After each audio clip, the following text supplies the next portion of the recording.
This is Pop Culture Confidential, and I'm Christina Yerling Biru.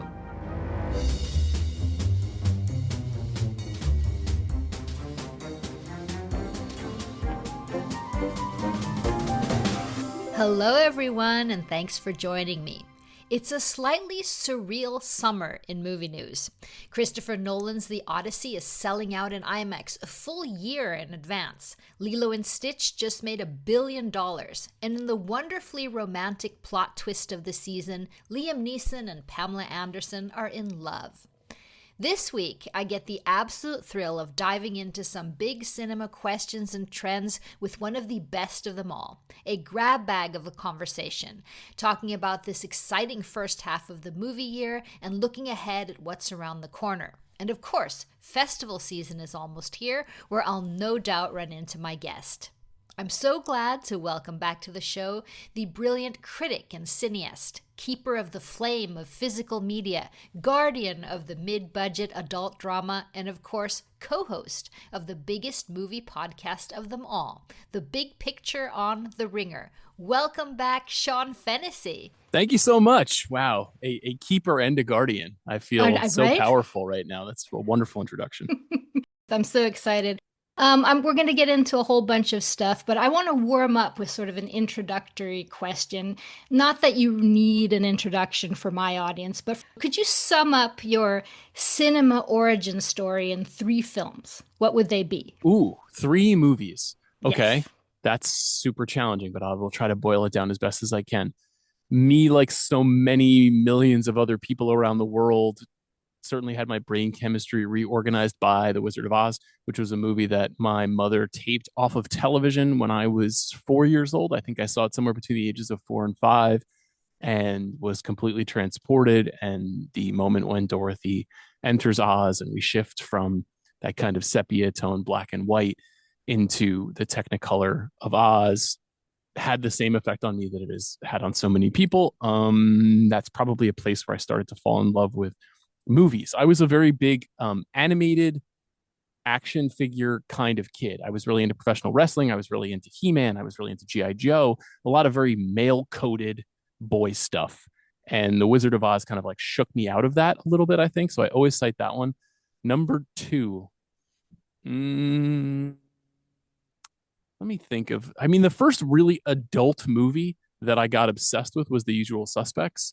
And I think the plotting and dialogue in that movie and the idea of a big reveal, a twist, I think set me down a path of fascination, not just with twisty crime movies, but with noir and with a certain kind of acting style that maybe was a little bit foreign to 12-year-old me. So that's one that I will cite. And then I always cite The Third Man as my favorite movie of all time, of a movie that's like steeped in history, but that it is also just a pure corker and just a lot of fun to watch and utilizes all the absolute highest highs of the craft of filmmaking, but not necessarily at the expense of keeping you entertained and fascinated by the motivations and intentions of the characters. So how's that for 3? Wonderful picks. Wonderful. Great. The Wizard of Oz, definitely for me too. Sort of life-changing, that moment that you're referencing. Talking about big moments, you are the first person I talked to today after seeing Weapons. Yes. Yes. Have you seen it? I did. I just saw it. Okay. Are you allowed to talk about it already? Yeah, absolutely. I've seen it twice now. Obviously, this is the second feature film from Zach Kreger. His last film, Barbarian, was a bit of a surprise horror hit, a movie that I loved, and we did a couple of episodes about on The Big Picture and interviewed Zach and was very eagerly anticipating this. And this was a film that reminds me a little bit of what it was like to follow movie news in the 1990s, where you would hear tale of an original script that was a hot property amongst the studios, and a bidding war took place to get the rights to make a new original high concept thriller, which is really just my favorite thing. My favorite thing in movies is some crazy man or woman has an idea for a genre movie, but it's not small. It's big. It's got a big cast. It requires kind of studio financing to get it off the ground, and it is eventizable. And there's something new inside of it, but it's deeply informed by movie history. And so I've been anticipating this movie for well over a year, and it completely lived up to my expectations. I've absolutely fell in love with it. What did you think? Oh, for me too. I don't want to give too much away at this point, but the song that's played at the beginning, this thing happens with the kids. Basically, I was just hooked. The Yes, hair stood up on my yes, my George Harrison's arms. "Beware of Darkness." Yes, George Harrison. That was it, it just set the tone for me of the movie, and the tone changes the last half of the film. I thought it was smart. I didn't know where it was going. For me, it's been an incredible year with 28 years later and Sinners. I'm feeling that it's a really successful year for auteurs in genre in general with these films. Would you say it's so as well? 100%. I mean, those are three of my four or five favorite movies of the year. I think I was telling a friend yesterday that it's been a great year for thematic horror movies made by little freaks. You know, that there's something kind of kinky and intense and strange about all three of those films that you cited, and that also feel extremely unlikely and a little bit unlike what you might have seen in the movies in the last 5 or so years. There's a handful of people who are getting away with movies like this at scale. Jordan Peele is one of the very few names I could come up with who can actually do something along these lines. But the idea that it took, somebody like Danny Boyle, an Oscar winner, or really, a hallowed veteran, to come back and do something like that. Coogler leveraging the incredible success of Black Panther and Creed and everything he's been doing for movies for the last 10 years. Kreger is more the outlier. He's a second time filmmaker. He's still relatively unknown, and him being able to do it just on the strength of a good script is really exciting. And Bong, I mean, even though Mickey 17 maybe wasn't the It's biggest true. box office success, it's another auteur who's working in genre. And It's a really good point. It's a really good point. And he obviously kind of used the goodwill from Parasite and its extraordinary success to make Mickey 17 and make whatever animated feature he has coming next too. So yeah, it's a good time. We got a Guillermo del Toro Frankenstein movie coming out. We got a whole slate of horror movies coming out for Halloween. do you have a theory as to why? I mean, I can tell you my personal perspective on why horror is so important to me and why it has been such a key feature of the big picture over the last 7 or 8 years is that I am dead inside, and I love the feeling of getting my light switched on, which is very rare. It's hard to kind of turn my light on when I'm watching a film these days because I've seen so goddamn many. And horror can very reliably tap into that electricity. And it's, of course, a wonderful communal experience, which has been talked about many times. It's great to see a movie like Weapons with a big crowd. When I saw that movie, the movie has 7 chapters. And at the end of every chapter, there was a round of applause. Oh, And it was just amazing. just an exciting way to see a movie. In addition to the kind of the screams and the laughter that you get in any horror movie, there was this feeling of community that took place. I felt very similarly seeing Sinners. I saw Sinners 3 times in theaters, and every time it was a different level of emotional experience on the movie. So I think that's a big part of it. And then also, horror is just very flexible as genres go. You can take way more chances in a horror movie than you can and be conventionally successful than in like a western or a musical. Like those are forms that are a little bit more rigid, both thematically and structurally. So horror, the whole idea is shock me, thrill me, take me somewhere I've never been before. So I think that's part of the reason too.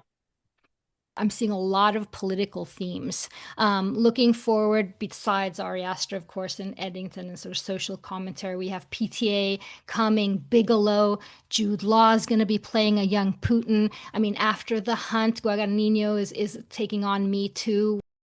I'm wondering, we're looking at new Hollywood of the 70s again, and because there's so many that just keep coming up as the festival season is announced. Don't tell me with a good time. That's obviously my favorite era of movies and movie making. And Well, then here we go. Unfortunately, the political landscape that we're yeah, in inspiring this may not be.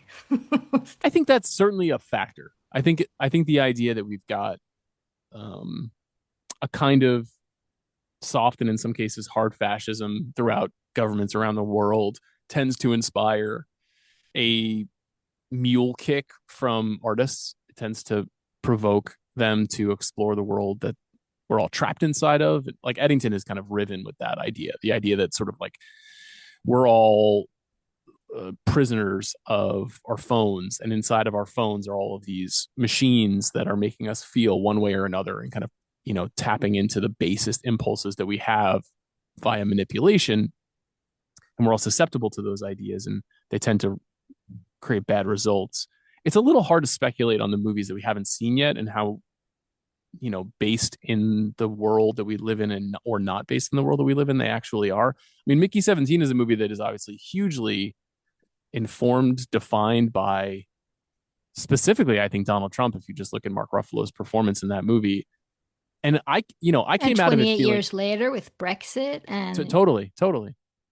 I Whether or not that stuff, I think a lot of people go to movies, and even if those are core deep themes, they don't necessarily care about that. In the same way that I think a lot of people went to go see The Parallax View and were like, that was an interesting thriller, and I didn't totally have my arms around it, but I liked it. And they didn't necessarily look at the idea of like the control state in the way that some critics might or scholars might.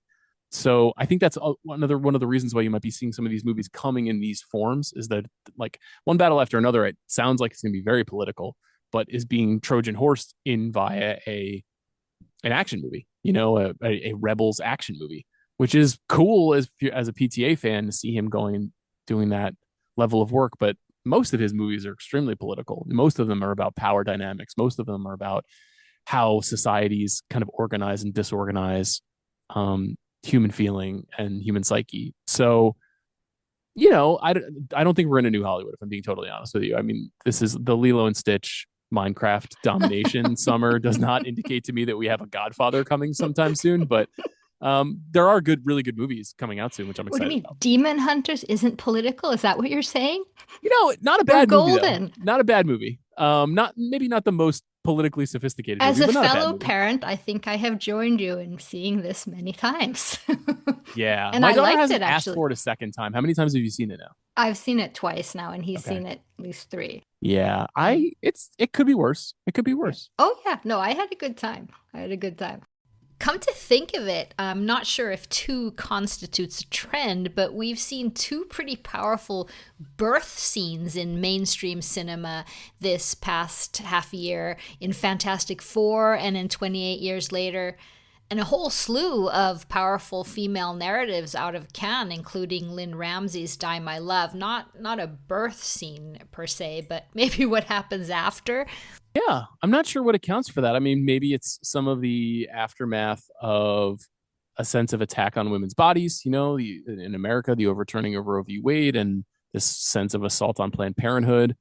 And maybe it's something entirely different. Maybe it's merely a coincidence that those are themes that we're finding in the movies right now. But I haven't seen Die My Love yet, so it's a little hard to weigh in on that. No, Die My Love doesn't have a birth, but it's an interesting sort of portrayal, which you can see as postpartum depression, or you can see it as something else. Yeah, I've Kind heard of up to that is an you. interpretation. I'm curious. I, as a parent, being a parent is fascinating on your brain.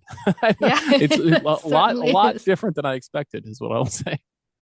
You were talking about the Lilo Stitch surpassing 1 billion today. And there's some interesting stats and a particular international divide I wanted to talk to you about. Ninja 2 is this huge Chinese animated film, which I guess shattered expectations. Lilo and Stitch. But then you have like Superman and Fantastic Four, which did well in the US, but haven't done all that well internationally, I understand. What do you make of these box office patterns that we're seeing today?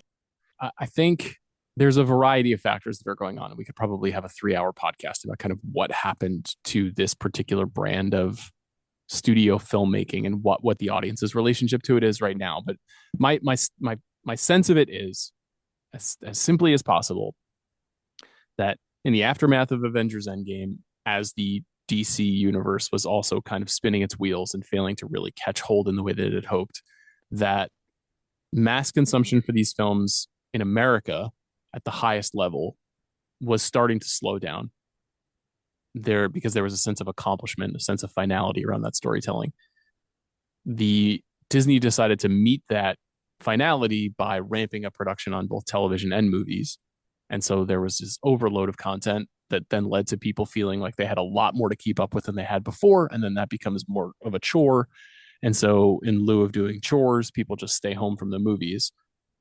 On top of that, I think you had a real kind of creative brain drain and Marvel. You had a handful of movies that ultimately didn't work that then set them on a poor course. You had Jonathan Majors coming under fire for very serious accusations, and then that kind of upended their plan to make him the centerpiece of these final Avengers films.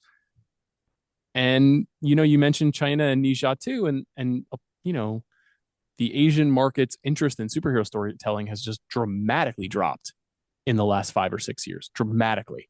And whereas once it could be considered somewhere between 5 and 20% of a movie's box office, it's now less than 1% of the box office internationally for these films. Whereas like that hasn't as been the case as much for something like Jurassic Park. Like the Jurassic World films still really perform overseas, but Superman and Fantastic Four especially having a huge drop in the second week was everybody started pointing at that and saying like, see, it's over. I'm not sure it's not over to me. And I think anybody suggesting it's over maybe doesn't realize that the next 3 Marvel movies are a Spider-Man movie and 2 Avengers movies, both of which are going to be huge successes, but it is smaller and it is a new time.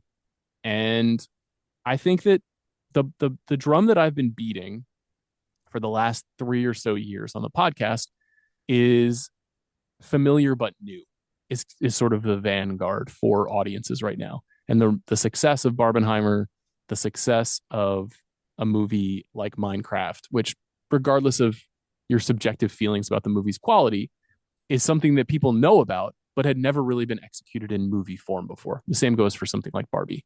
And that audiences are getting a little exhausted of the 5 or 6 franchises that basically ran 2005 through 2020. So they're looking for new things to throw their weight behind and get emotionally invested in. And that's coming at the expense of superhero movies, which I think is fine. I mean, a superhero movie making $712 million instead of $1.3 billion, that's just accounting, and if that means that new and different kinds of movies are getting greenlit, I think that's great. I don't think it portends the immediate return of the mid-budget adult drama that you were citing in the intro. But you're the guardian of this, Sean. Well, I love those films and I will always want to talk about them on the show and defend them and explore them. But I know that they can't sustain a global box office. Every studio is owned by a massive corporation now. That didn't always used to be the case. They weren't always, they're all owned by massive corporations now. I mean, Skydance, I guess, technically isn't a massive corporation, but it's backed by one of the wealthiest men in the world. Right. So, with that in mind, stock price, public expectation, there's just more on the line for these companies than there was before. So, they're going to have to continue to make choices to evolve past whatever the playbook was from roughly 2010 through 2020. It's interesting, something like F1 is really a hit globally. I mean, it makes sense, right? It's what you're saying, familiar but new. We have the Brad Pitt, the Top Gun, Joseph Kosinski type feel to it, a package. It is a total package. Plus, everyone loved Drive to Survive on Netflix, and you got in a whole new audience that just there. I mean, that movie is doing incredible business internationally, and it is kind of making up the gap that I think some of the superhero movies were feeling internationally. And what is that a sign of? I'm not sure. I mean, F1 is a lot of fun. It's not the deepest movie in the world, but it is a lot of fun to see in a movie theater. And it does have an old school star performance from Pitt. And it does have something that I think was kind of definitional in the 1990s, where you had these kind of technocrat genius stylists making action movies. You had the McTiernans and the Tony Scotts and Ridley Scotts who kind of made way for the Michael Bays. Those kinds of directors were really the superhero movie directors of their time. They just had the superheroes that they were making movies about were just Tom Cruise being a normal guy thrust into an extraordinary situation. If we're going back to that as the core premise of blockbuster filmmaking in America and around the world, that's exciting to me. The idea of the non-iterative, non-episodic movie storytelling, like deconnecting the interconnected universes and just making standalone or exciting movies in worlds that are relatively new to us. I'm stoked about that. It doesn't mean that F1's going to end up in my top 10 of the year, because it's not. But I did love the chance to go see and hear that movie on a big screen with an audience, and I would welcome that over having to see, Eternals 2. Like I just I don't I'm personally not as invested in that stuff anymore. So F1 success is cool. If we seem like we're on Nolan watch, I get on my algorithm all the time like they're filming here, they're now in Greece, they're now in Sicily or wherever they are. We're on Devil Wears Prada watch. We know every outfit that's ever been Yes. there. I know exactly where Brad Pitt is filming, what street he's on with the new Once Upon a Time in Hollywood movie. I mean, is this something that we need for the excitement? It just seems to be happening more and more. It's a good question. I mean, I think it's a slow summer, so that's part of why you're seeing all this information. I think that anticipation is an essential part of movie marketing at this point, and it's not surprising. I think that the Odyssey in particular, there's a couple of factors. One, obviously, Nolan mania is at an all-time high, Yeah. and the insane success of Oppenheimer, which is very unlikely just given what it is on paper, has led to him taking on a stature as a filmmaker in terms of having a pure fandom that I'm not sure has ever been equaled. I don't know if there has ever, that doesn't mean that he's the most technically or artistically gifted of all the filmmakers. And there are huge cults for Alfred Hitchcock and for Stanley Kubrick and for Steven Spielberg and many of the masters, to say nothing of Bergman and Kurosawa and Fellini and all the people who mean something, especially to their native countries. But the idea that Christopher Nolan alone is the key point of interest, that whatever it is that he is doing is a fascination, is pretty new. It's pretty new in terms of that driving. Now, he does a couple things that are very smart. Obviously, he makes grand scale films that are often pitched as something you've never seen before. You've not seen a story told this way. He also, in this new movie, has a huge and wildly famous cast. So it is catnip for paparazzi. So the idea of being able to capture an on-set image is just very saleable and very consumable as an audience. So that's part of it. The Devil Wears Prada 2 thing, to me, that's like getting a still image from Deadpool and Wolverine. It's like, it's IP. It's just like, Mhm. I can't wait to see what these characters look like now. That's kind of what we're looking for. And that's fine. And the same goes for Once Upon a Time in Hollywood Part 2 or whatever, the continuing adventures of Cliff Booth. That's a sequel. Well, I think it's fun. For me, it builds the excitement. But what do you make of sort of the IMAX enthusiasm and the whole selling of tickets a year in advance for Nolan? I didn't love that.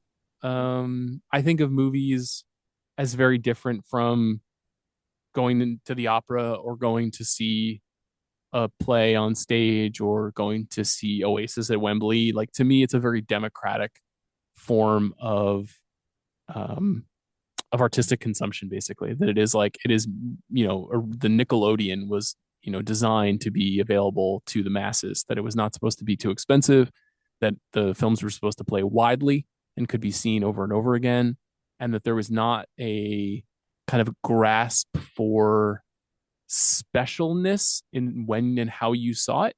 So while I have nothing against IMAX and premium and large formats, I love them, and I see a lot of movies in those theaters. And in LA, we're very lucky to have a lot of options in terms of how we see those movies. Um, the selling tickets early and then inadvertently creating a black market so that you saw it at 7 p.m. on Thursday night before the rest of the world and then got to brag about that. I don't know. That feels kind of against the proposition of Hmm. this mass culture event that movies are supposed to be, and that Christopher Nolan kind of stands for more than almost anybody else making movies right now. So I don't love that. Do I think it's like good marketing? Yeah. This is like the third podcast I've talked about it on. So people are interested in It's that concept. fascinating. It Yeah. worked. It's everything's sold out. It's just like, in a year, like, do you even know where you're going to be living in a year? Like, I don't, Yeah, buying movie exactly. tickets a year in advance just seems weird. Yeah, like what if I live in Phoenix? I can't go to the AMC Burbank if I live in Phoenix, you know? Oh, I'm sure you'll be flying into town to catch it then. I think that's what they're hoping. That's what they're Yeah, banking on, is that that's everyone what will they're travel big. to the destination they've purchased. I don't think that the Odyssey wasn't going to be a success though if they didn't put the tickets on sale a year in advance. Is sort of my point. It's like, it's purely a stunt. That movie was going to sell out no matter what day you put it up. It's going to Trying to see Oppenheimer in Los Angeles in 70 millimeter was impossible for Yeah. 3 weeks. I mean, you just could not get a ticket. And that was a 3-hour biopic about a scientist this is the Odyssey. This movie is going to Mm. be so huge that I felt like kind of gilding the lily. It felt almost like a a a precursor victory lap, which again I didn't love, but it's okay. It's not a big deal. I wanted to talk to you about something that I'm calling exposition aversion. Audiences are so movie literate today that, you know, the TikTok scroll, the filmmakers seem to be sort of like skipping the slow build entirely, removing all fat. Superman and Fantastic Four, they started media res. You don't have to know anything. You don't know an origin story.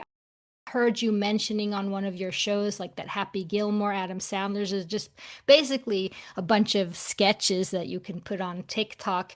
I'm allergic to bad exposition, so I like that something is lean and mean and modern and confident. But is there a danger to this too, that we're like stripping away storytelling? I think it's a very insightful question. I haven't given it a ton of thought. I will say Weapons is not guilty of this. Weapons, because No. it is a multi-perspective ensemble drama until it isn't, takes its time, but also uses time like a weapon in terms of when it shares some reveals versus others and through whose eyes you see those reveels. So to me, But it yes, does start very much right where we want it to start. There's no fat before the room. We're not introduced to anyone really. it's true.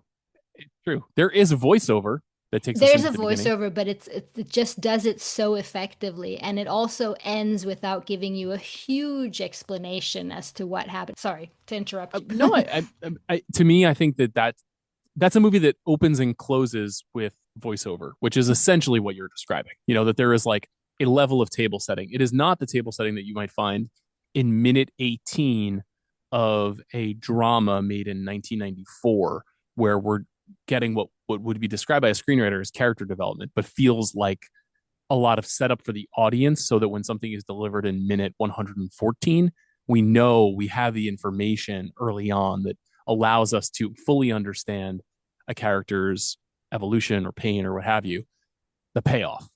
I think it's a good thing for superhero movies, at least for now, especially in the case of Superman and Fantastic Four, because those are two characters or a character and a group of characters who've had many other film adaptations who are 100 years old and steeped in the history of these comic book publishers. In the case of some other movies, I think it depends on if you're talking about editing style or lack of exposition. To me, Demon Hunters is a unique example of editing style where True. you, you know that film is not really holding on one image for more than 5 seconds at any given time.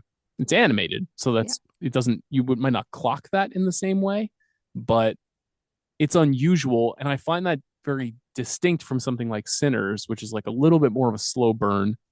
It isn't a European art house movie by any stretch of the imagination, but is very comfortable in conversations with two characters in which they are sort of untangling parts of their past while also pushing the plot forward at the same time. And that's really the art form that you're looking for, is like you're looking for a story that has momentum, but that is creating situations in which characters can talk about themselves in ways that feel organic so that you get on board with the journey that they're about to experience, essentially in the rising action of the second act, right? So it's just a skill. And I think some movies are capable of it. And if you watch a movie and it feels very chopped up, it usually means it's been tested and recut.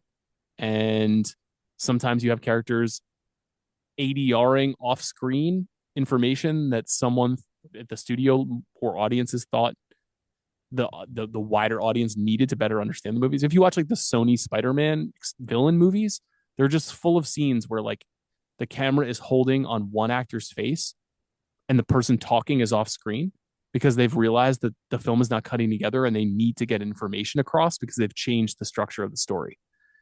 It's the easiest thing to pick out in a movie, and it rankles every time I watch something like that because it just feels sloppy. It's like they went into this movie, thought they had it, and they didn't have it. You know, the script wasn't working, or they showed it to people and everybody was like, why is this like this? I don't understand this at all. And they had to try to hack it together. It doesn't mean that every filmmaker should know exactly how to do this every time and that testing is for fools, but I am glad that you are sensing that that's something that we're moving on from. Whether or not that's actually true, or we just had the coincidence of 5 or 6 examples this summer, maybe we'll find out by the end of the year. But I hope I hope we're getting better at that. Yeah, I hope so too. And that's the thing that I'm actually feeling positive about the new group of filmmakers coming. I know a lot of people like, oh, they're so destroyed by scrolling and TikTok and songs are too short and doing all this. Well, I'm seeing it as, well, maybe they're going to be really effective and interesting in their storytelling. I hope so. Mm. You're such an optimist. I don't know. I'm not so optimistic, but we'll see. Let's talk Telluride. Let's see if you're optimistic here. Let's talk festival season. It's such a pleasure because this is where I get to see you in person. Yeah, this is where we Um, met, right? yes, there. How are you feeling about going into festival season this year? I'm excited. It's obviously an amazing privilege that we get to go there. Telluride is one of the most picturesque places in America, and so the idea of leaving the mountains and the open valley to sit in the dark for 8 to 12 hours a day is certainly a bit absurd. It is nice though that like when we met and became friends, we basically were doing it while waiting outside for a movie and having a Coke and a hot dog and, relaxing in between screenings, which is just like a very lovely social communal experience. And we were just talking on the big picture the other day about how to kind of create this feeling of community around movie going outside of sitting in the actual theater while the film is running. And that I'm really interested in the idea of terrariums and not tunnels in Cineplex experiences. That you want to feel like when you walk into a movie theater, it's the kind of place you might go for 4 hours or 5 hours instead of for 2 hours and then leave as soon as the movie is over. That's a way to get people to spend more money inside Yeah, of movie interesting. theaters and also to make movies a more social experience. And Telluride is kind of the pinnacle of that, right? Where you're constantly either talking with someone that you know and like, or you're meeting someone new, and you all have this thing in common, which is that you're waiting to see something new, or you've just seen something you really like and you want to talk about it. So we talk to the patrons, who are these often, older, wealthy folks who come to the festival every year and love to just sit and watch new movies before the rest of the world does and talk to people about what they've seen. And then there's of course all the journalists that are there and excited about the new movies and award season. And then there's just the regular folks who just come and who wait in really long lines and don't get the privilege of getting the free passes like we do or getting treated so well. But they invariably have a great time too. I mean, I have been encouraging people specifically to go to Telluride for years if they love movies, because I find that it's the most bang for your buck in terms of the number of films you can see in a day and also just the best vibe, the best hang. And this year is a unique one because as far as I can tell from the math I've been doing on the slate, it's maybe not the strongest year that they're ever going to have. Maybe now there's a bunch of movies that are playing there that I haven't seen yet, so I might just be incorrectly speculating. But that doesn't necessarily mean it's going to be a bad festival. It just means it's going to be a little less glitzy. And frankly, Telluride doesn't need to be glitzy for it to be successful. It doesn't need big names to have fun and to discover. So I've actually seen a bunch of films already, and it sounds like you have as well since you were at Cannes, that we won't have to worry about when we get to the festival. And so maybe that means that we'll be able to head down to some of the smaller theaters. Bruce Springsteen play exclusively for us, Well, which I'm waiting for. I hope that happens. I mean, that's one. I mean, do you have your math on which titles you think are going to be there? For the listener who may not get what we mean by this, so the Venice Film Festival, Toronto, and New York have announced most of their lineups. Telluride only does this a day or two before the festival actually starts. So from this, we can deduct some of the films that are coming to the mountains. Pretty sure that the new Noah Baumbach movie is going to play Jay Kelly. It sounds like it. That's a Venice premiere, and then it sounds like maybe they'll hop on a plane and fly over so they can show us the movie, which he did, I believe, for Marriage Story. Yes. Which was great. And then that Marriage Story screening at Telluride was electric. Were you there in 19? Is that when we met? No. Okay. So that's George Clooney, Adam Sandler. The trailer just dropped. I'm very excited about this. I am as well. I love Baumbach and I love Sandler and I like Clooney. I will say I watched the trailer this morning and it felt like a very familiar mode for Clooney. The sort of slightly discontented, aging, beautiful man, like The Descendants and Up in the Air, and the kind of weaponizing his hangdog beauty. But it is a movie about a movie star and a movie about movies, which is something Isn't I that love. just the point here? Yes. I like that kind of casting. Like you and Amanda were talking recently about the Social Network sequel that has been announced, and while I'm equally worried about Sorkin both writing and directing and Fincher not being a part of it, as opposed to you, I think I loved the news that Jeremy Strong is being considered to play Zuckerberg. Jeremy, with his monastic intensity, it gives you an idea of how they're thinking of this portrayal with this casting, right? And that's how I feel about Clooney in Jay Kelly. I think you're right. I'm very excited about this movie, so I'm not trying to yuck anybody's yum. Trust me, I'm fired up. Yeah. What else? I mean, I made a list of things that I think are going to be there. So you mentioned Springsteen. It does seem like Deliver Me from Nowhere will be premiering there since it has not been announced for any other festival, right? Which it Nope, seems highly not at all. unlikely that they'll be kicking that movie off without a festival premiere. I mean, it Um, should be New York, considering. I would guess that it will premiere at Telluride and then play New York, and that will be announced after it plays Telluride. Because I think what they don't want to do is announce that the movie is playing New York in its New York premiere, Right. because there's no other delineation that they can apply to it. I could be wrong, but that just seems like a good launch pad for it. It feels very in line with Ford versus Ferrari, that movie. Ford versus Ferrari debuted at Telluride in 2019. It was the surprise patron screening, which is something that happens at the very beginning of the festival. And that movie went on to a very cozy financial success and award season run. Um, it seems all but certain that The Ballad of a Small Player will be there, the new Edward Berger film for Netflix, starring Colin Farrell, about a high high end gambler in Macau that is very me coded. Seems like a good chance Begonia will be there, Mm-hmm. the new Yorgos Lanthimos movie. Edward Berger and Lanthimos are both friends of the festival, really. And yet 2 years ago for Poor Things, he was there and he was honored with the The medallion. medallion. And so obviously he's a friend of the festival. So that seems somewhat likely. Um, and then there's some smaller titles. There's a whole raft of Cannes titles, a couple of Sundance titles that I feel confident will be there, but can't confirm. But that's not. Oh, the other one that is very obvious. It seems like Hamnet, the new Chloe Zhao film, will premiere there as well. I don't know that for sure, but there just hasn't been an announcement around its North American premiere, and it feels very likely this is an adaptation of a Maggie Farrell novel about William Shakespeare and his wife and their family. And so that means basically the big premieres are Hamnet, the Springsteen movie, The Ballad of a Small Player. That's like pretty good. It's not it, but relative to what the Venice lineup is this year, which is like huge and rippling with titles. The thing is that Venice is often very noisy, but not as substantial in my experience in the last 5 or 6 years, really covering this stuff closely. And Telluride tends to produce a lot of best picture contenders, a lot of great films, and they tend to have excellent taste in terms of porting over the festival favorites from Sundance and Cannes. So I think there's just going to be a ton of good stuff to see. It's just not going to be as chest beating and noisy as I think it has been in years past. Yeah, today I was disappointed that it doesn't seem like Blue Moon, Linklater's film, will be there, which I was hoping for. But have you seen Sentimental Value? I have not. I think I'm seeing it this week. Okay, because that was I can't begin to say how much I love this movie. How much of that is your personal bias? Just in general of Norwegians or Just yeah, just Stellan your or your area of origin. The yeah, stage well, of your life that you're at, the way that the story's very much pitched. so.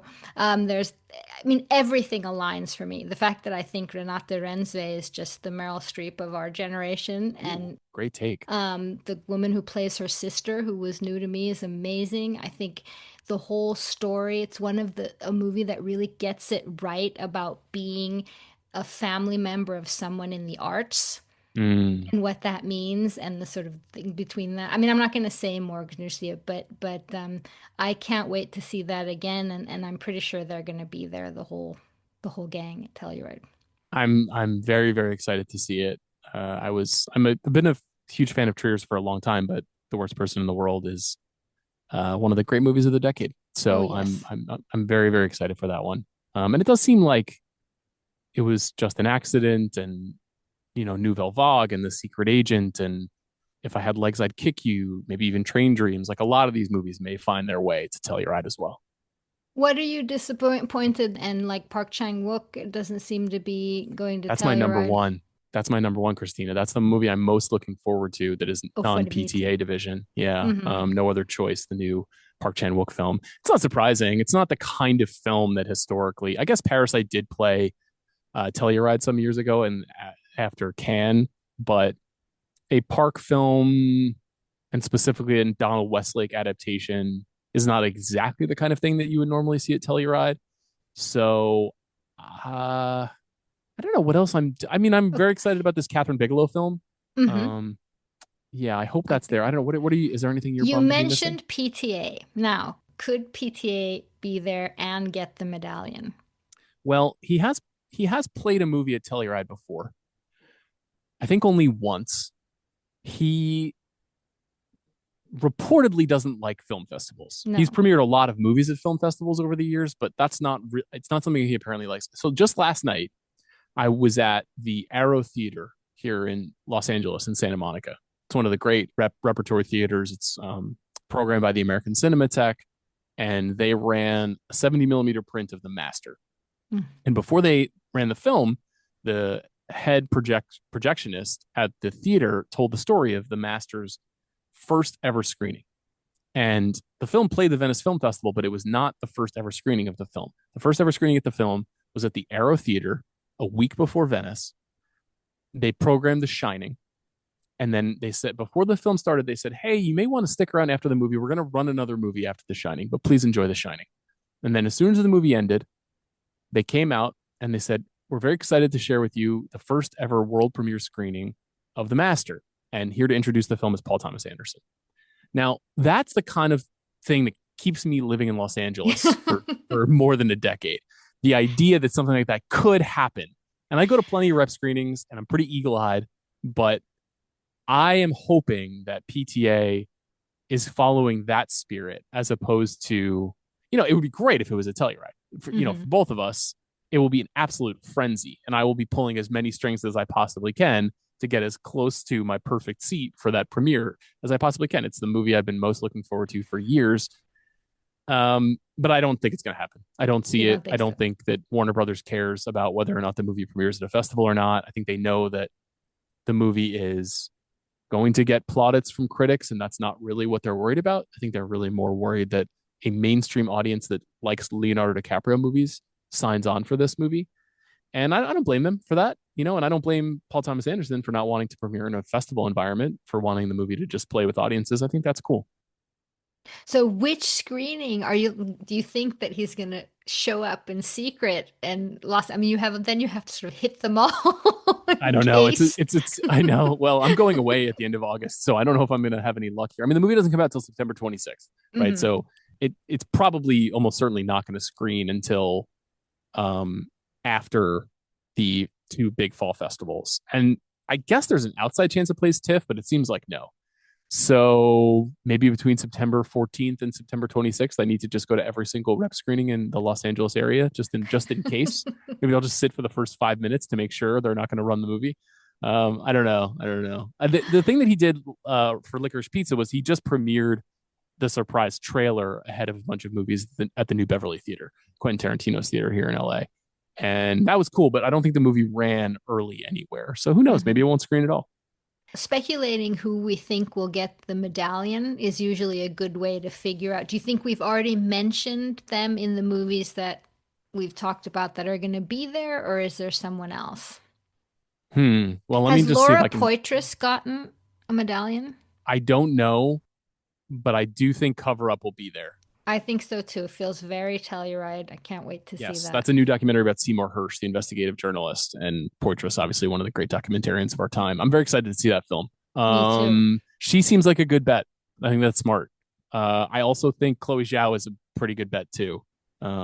Just given Oh, her absolutely. I relationship with thought the she would festival. have had one. Yeah, I think she has just attended as a fan like the last 2 or 3 years. I've seen Hmm. her around a couple times, so I could definitely see that happening. How they'll work Eternals footage into their tribute video will be quite interesting. Just given the scope and look of her other work. I don't know who's the big actor who's going to get one. There's got to be a big Oh actor. yeah, big actor too. Well, first time I don't think Jafar Panahi could get a Could be, tribute. Is could be. thinking Catherine Bigelow. Those are a few of the ones, but I was trying to figure out if there was someone we hadn't talked about at all. But one of the big actors, who could that be? Okay, Stellan Stellan. Skarsgård, very He possible. just got a big one. I think he'll be getting a few this award season going forward. I'm bracing for that campaign. Obviously, a wonderful actor, and Yeah. his body of work is tremendous now. So there's a lot to cite. But Telluride tends to cherry pick very big names for Hmm. on the acting side for these kinds of like Kate Blanchett was honored for Tar. That's usually the level of performer that they aim for. I'm not sure if anyone really fits. I mean, Colin Clooney? Farrell would be interesting. Who Colin did you say? Farrell. Clooney. It's possible. Kelly. It's certainly possible. I don't know what his track record is at Telluride. He must have had films that debuted there, but Yeah, it doesn't feel very this Telluride, but he no, feels he's a so little bit Venice, more right? He just elegant wants than to that. come on that gondola in his linen That's suit. we think of him when we think of Yeah. Italy. We Yeah. don't we don't we don't think of the mountains of It's Colorado. like taking his Vespa from Lake Como. Any other names that make sense? Like I don't Ah, even know. Jennifer Lawrence? ooh, that's good. You could see Jennifer that, right? Lawrence is good. Absolutely, I could see that. Because they want Dynamite movie wants Dynamite Love to do well and to justify that big acquisition. And she's obviously made this concerted effort to take on more challenging work in the last 5 years. I could see that. I can see that. Kristen Stewart? Yeah, you think that film's going to be there? Chronology of Water. I'm thinking it could. Did you see it? I can. Yes, I Did liked you like it. it? You I did. did. I mean, it's not a perfect movie, but I have to say, for her first feature, I thought it was a really capable achievement, and I was quite taken by particularly the performances and What did you see that indicated that Blue Moon would not be there? oh gosh, I should have written that down. I think I saw that it had a North American premiere somewhere else. Ah, I Can you see. see that? I If it can't, was but in I'll New take your word York? for it. That's a little disappointing because I was wondering if Ethan Hawke would have been someone that you could have imagined because he has never been honored with the medallion, and he's another That's person who has been to Telluride many times. almost unbelievable that he hasn't. He feels like he should have Telluride medallion 5 times already I totally agree. You know what's interesting is Chloe Zhao did receive the medallion, but it was in 2020 when the festival was canceled. that So year. maybe that takes her off the list too. The Hmm. recent actors who've been honored, just going back a few years, Casey Affleck and Amy Adams in 16, Christian Bale in 17, Emma Stone in 18, Adam Driver and Renee Zellweger in 19, Anthony Hopkins and Kate Winslet in 20, Kate Blanchett in 22, Riz Ahmed in 21, and then there has not been, no, that's not true, and Saoirse Ronan last year Oh, for right. the Outrun. Yeah, here Um, it is. Linklater sets North American premiere for Blue Moon at TIFF. okay, bummer. Yep. I was hoping to get, the other movie I've mentioned is Anemone, which is the new film from Daniel Day Lewis's son, Ronan. But Oh, right. now I don't think Daniel Day Lewis is going to get a medallion from Telluride, but you never know. I get the impression he doesn't want to do stuff like, I don't think he likes that sort of thing at this stage of his life, but I could be wrong. I mean, that would be wonderful. He doesn't want it, but they want to give it to him. I'm sure they do. Yeah. I would want to give him whatever I could. I love him dearly. Yeah, so the film we're referencing in for which Daniel Day-Lewis came out of retirement basically is Anemone, directed by Ronan Day-Lewis, Daniel's son, and I believe co-written by Daniel. Yeah. Oh, he did receive it in 2007. Okay. And you know what that Oh. was for, of course, was for Paul Thomas Anderson's There Will Be Blood, which screened at Telluride. Oh, Sean, my gut is telling me that PTA is going to be there. You're going to have to hose me down if that's the case. I'll bring some some smelling salts. Pick you Trust me, I'll up. be wide awake. Don't worry. I won't be Yeah. fainting. Tell us a little bit about your sort of festival prep before you head up there. Mm. How do you prepare? What's your thinking? How do you survive? I love it. It's not hard to me. I feel this is not a kind of false sincerity. Like love being on the ground there. I love the friends I've made going there over the years, and I love going to 4 movies a day. I'm never happier outside of hanging out with my family than when I'm walking the streets of Telluride from theater to theater, figuring out what I'm going to do next. I'm pretty intensive about my schedule strategy, often at the expense of fun social situations. I'm fond of telling a Me story too. about missing a beautiful dinner with an elegant French chef after the premiere of The Taste of Things with like 10 friends who were invited to this dinner. And I left to go watch like a mediocre Annette Bening Netflix movie. And I just do that. And I kind of shoot myself in the foot personally to kind of turn myself over to the church of movie going that is that 4 days. But I read a lot and I prep a lot. I'll occasionally read a book, like an adaptation that I think I know is going to be there. Um, and I think about the various permutations. The other thing too is that I'm fortunate to be able to get invited to a lot of screenings for movies that are going to be there, and I just try to go see as many of those as I can, which then allows me, like, if I can knock a bigger title off my list, to be able to go see something smaller, I think really justifies the trip. Because the big stuff, they're going to show it to me in LA. Like, it's not that important to me to go see like the biggest Netflix release that's there. It's fun, and it's fun for us to kind of go and, I remember we were you at the Conclave screening at Telluride last year? Yeah, Hmm. like that was really fun that first night when we all saw that movie together and everybody was kind of buzzing about it, and it was this big conversation piece. But I could have just seen Conclave like a week later in LA. To me, it's more like the smaller discovery stuff, getting to be in some of the P. Like I love seeing films in the Pierre, the very small room, all the way on the west side of town. So I am trying to knock off a bunch of screenings. I saw The Secret Agent yesterday. I think I'm going to see Sentimental Value later this week. I'm happy to see those movies. I'm glad that I don't have to see them there so that I can discover something else. The only thing that's not but you miss when you do that is that there's some fun conversations with the cast and crew after the screenings there that for me have given a lot of info for future interviews and things. Well, if I love Sentimental Value as much as you did, maybe I'll see it a second time when I'm Yeah. in Telluride. I think you will. Finally, Sean, I called you the keeper of the flame for physical media earlier, and you're a real collector and admired for the love and energy you bring to that. What is your great white whale? What do you want to own but can't get your hands on? My favorite movie of all time that is not available on physical form um, is The Heartbreak Kid, which is Elaine May's directorial debut, one of the funniest movies of all time, starring Jeannie Berlin, her daughter, and Charles Grodin and Sybil Shepherd.